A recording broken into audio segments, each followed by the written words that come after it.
Hola, estamos conversando con Manuel Llamas, que es periodista. Manuel, cuando uno le da seguimiento a la política en España, a veces se le paran los pelos, porque uno ve, lee y escucha declaraciones que paran los pelos en términos de populismo. ¿Cómo se llega a esos niveles? Bueno, la verdad es que el tema del populismo es un tema absolutamente recurrente en política. Aquí en América se sufre de forma constante en muchos países, pero en Europa, que parecía que era algo del pasado, que era algo que, bueno, que no existía posibilidad de que volviera a reproducirse tras el desastre que supuso el auge del fascismo y del nazismo y, por supuesto, del comunismo a lo largo del siglo XX, sin embargo, estamos observando un renacimiento de los populismos más abyectos, tanto de la extrema derecha como de la extrema izquierda en el conjunto del continente europeo. Y te voy a poner tres casos muy concretos. En Grecia ha triunfado el populismo de extrema izquierda a través de un partido que se llama Syriza, con Alexis Tsipras a la cabeza. Syriza es un partido de extrema izquierda, cuasi comunista, que logró ganar las elecciones hace apenas un año y medio. Y la cuestión es que desde entonces se está reproduciendo también en otros países. En Portugal también hay un partido en auge de extrema izquierda, en España otro partido en auge que se llama Podemos, que es un partido también de naturaleza comunista, y en Francia el auge de Marine Le Pen, que es también un populismo de extrema derecha, que es anti-inmigración, superproteccionista, que pretende nacionalizar las industrias, que pretende incluso sacar a Francia del euro.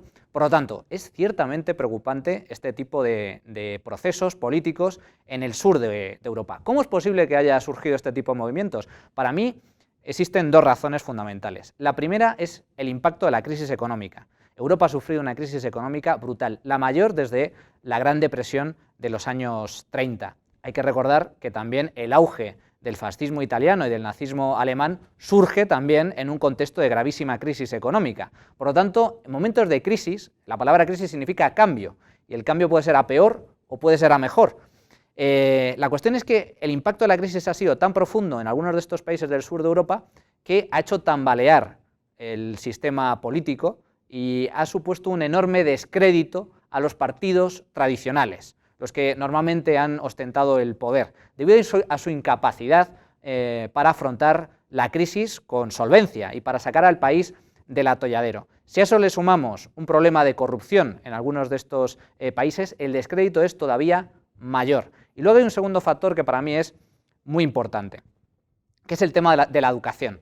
La educación en el sur de Europa está absolutamente copada por ideas socialistas.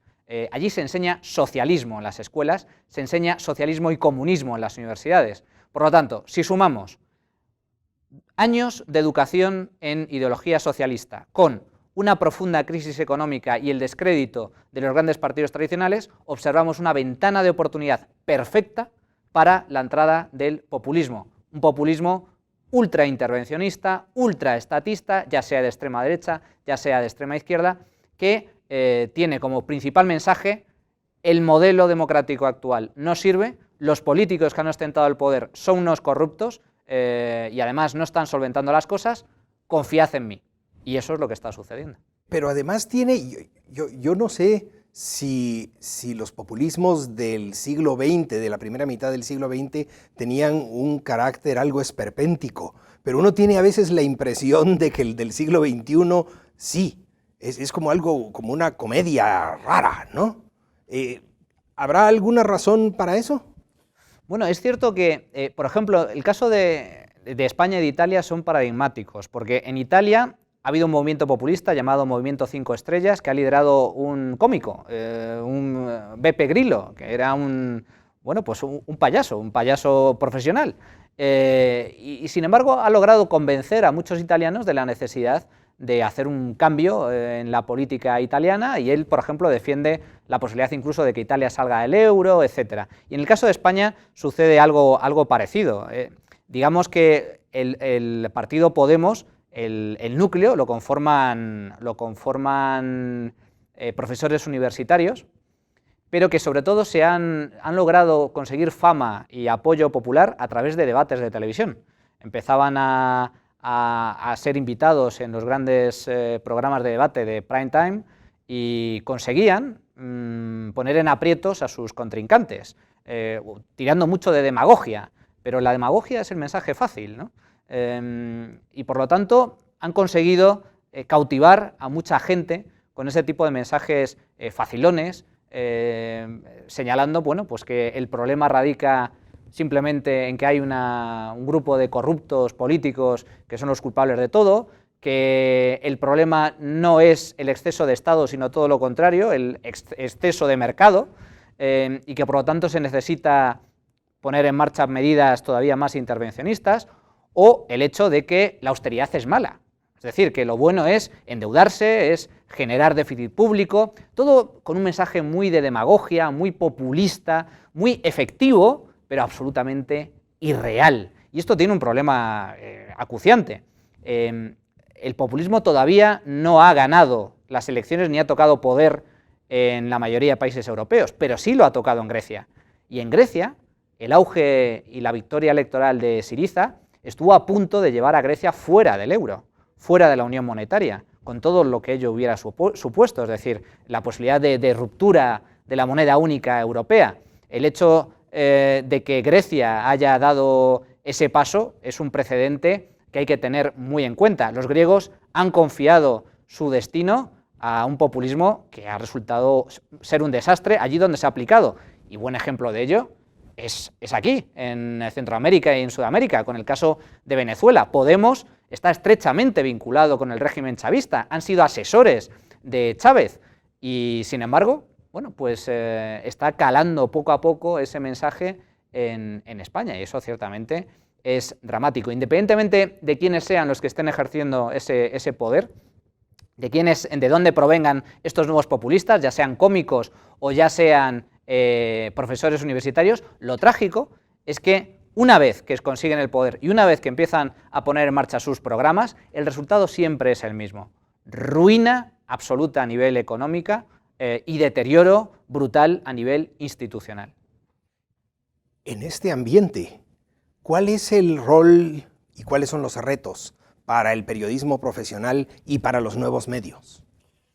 Bueno, pues básicamente intentar ir más allá de la propia información del día a día. Yo creo que en la profesión del periodista yo he hecho en falta más formación, más capacidad para interpretar la realidad. Yo creo que eso es clave. ¿Por qué digo eso? Porque el periodismo no es una profesión, no puede ser por naturaleza una profesión objetiva, porque el ser humano es subjetivo per se. Por lo tanto, el periodista también es subjetivo. Y es muy importante que tenga las herramientas adecuadas para poder interpretar la realidad correctamente. El hecho de saber que si tú informas sobre actualidad política o actualidad económica, el tener unos conocimientos profundos, no simplemente cosméticos, sobre las tareas que tratas y que vaya más allá de transmitir la información, sino de interpretar la información correctamente. Por ejemplo, es curioso cómo en el caso de España, muchos medios, muchos periodistas ven con buenos ojos el auge del populismo. Ven con buenos ojos, les parece que es una alternativa aceptable. A pesar de que el socialismo es un enemigo evidente de la libertad de expresión y la libertad de prensa. Totalmente, efectivamente. Y eso es una de las grandes paradojas, ¿no? Es decir, periodistas que aplauden o que le perdonan muchas de las cosas que defiende Pablo Iglesias y Podemos, porque piensan que, bueno, que tiene buena voluntad, que puede suponer un cambio positivo, incluso para su propia profesión, cuando Pablo Iglesias y Podemos ha defendido en público la necesidad de nacionalizar medios de comunicación, cuando el objetivo de Podemos, y Pablo Iglesias así lo ha dicho en distintos vídeos y entrevistas, la libertad de prensa únicamente puede estar garantizada en caso de que el Estado ejerza la labor de periodista, es decir, que los medios estén en manos del Estado, en lugar de que estén en manos privadas. Es el mundo al revés, y además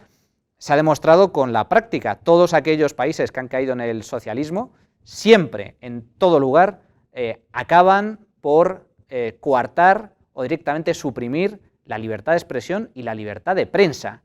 Acallan a todos los medios que sean críticos y ejercen una brutal censura o directamente el cierre de medios de comunicación. Bien, y sin embargo, eso, que además lo defiende Podemos en su propio ideario y por las declaraciones de sus propios líderes, no es visto, no es percibido por muchos periodistas. Por eso digo que la labor del periodista es muy importante tener las herramientas para saber transmitir, pero aún es más importante tener las herramientas teóricas adecuadas para saber qué transmitir, no cómo, sino qué transmitir. Y para eso es fundamental el filtro del conocimiento. Si tú vas a informar sobre economía, sobre política, el tener una teoría económica y una teoría política sólida para que te ayude a discernir lo bueno de lo malo, lo positivo de lo perverso y las consecuencias que puede suponer a corto, medio, largo plazo determinadas decisiones económicas o decisiones políticas. Yo creo que una labor fundamental del periodista es explicar a la opinión pública el porqué de las cosas, no solo lo que pasa, sino por qué pasa y qué consecuencias puede tener. Manuel, muchas gracias por compartir estas experiencias e ideas con nosotros. Y a ustedes también, muchas gracias.